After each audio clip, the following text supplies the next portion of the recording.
Hi, this is Mesa with Kinsmade. I wanted to show you a few dollar store finds that I use for nail polish. These are toolboxes that can be found at the dollar store in the hardware section. I like to store my polishes in them. I need to buy a whole bunch more of them. They're somewhat stackable. My 3-year-old can defeat that easily, but I can put them in a corner pretty neatly. They're kind of flimsy, but for $1 and for as many polishes as you fit in them, they're actually sturdy enough.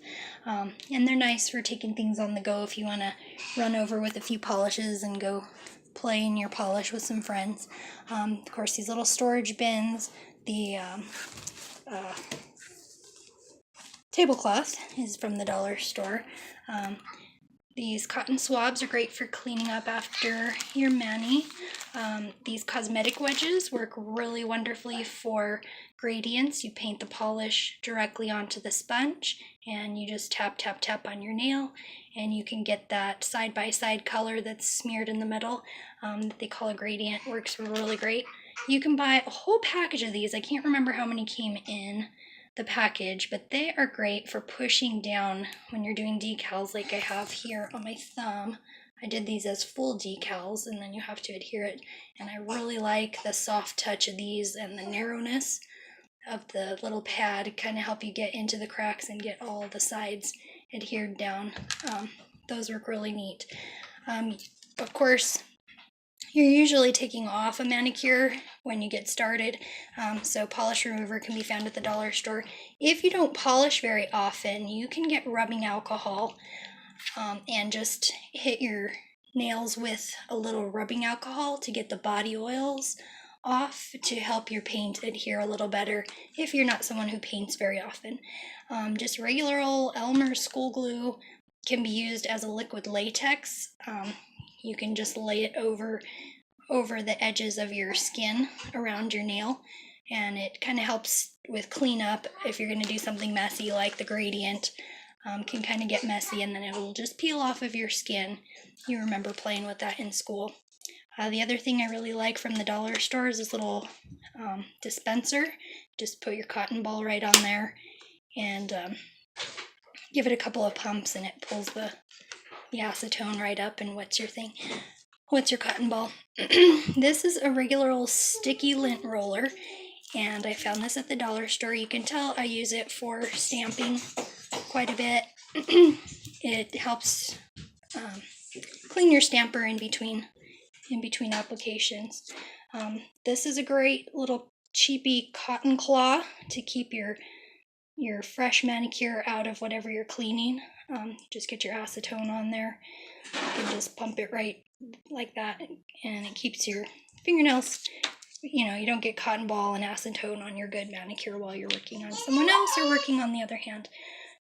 Dollar store polishes are actually pretty good stuff, and this one is called Precious. It is my favorite of my entire collection, every brand included. I love this color. It's like a peach, gold, yellow.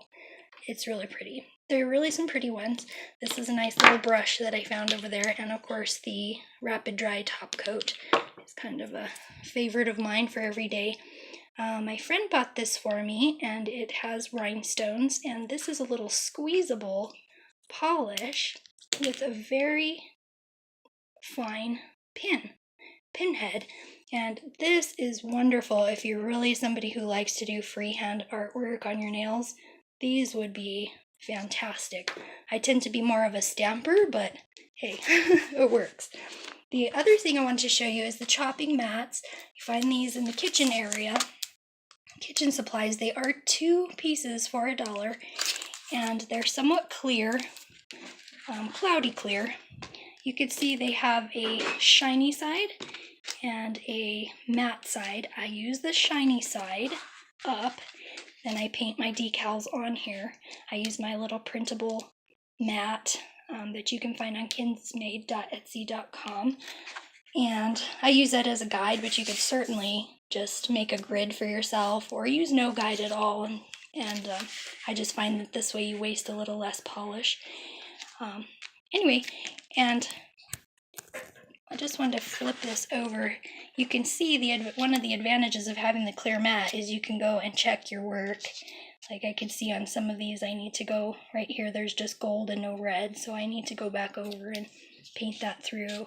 I could tell this was not going to work at all. It was one of my swatches, so I kind of made an adjustment when I made the others. That worked out well.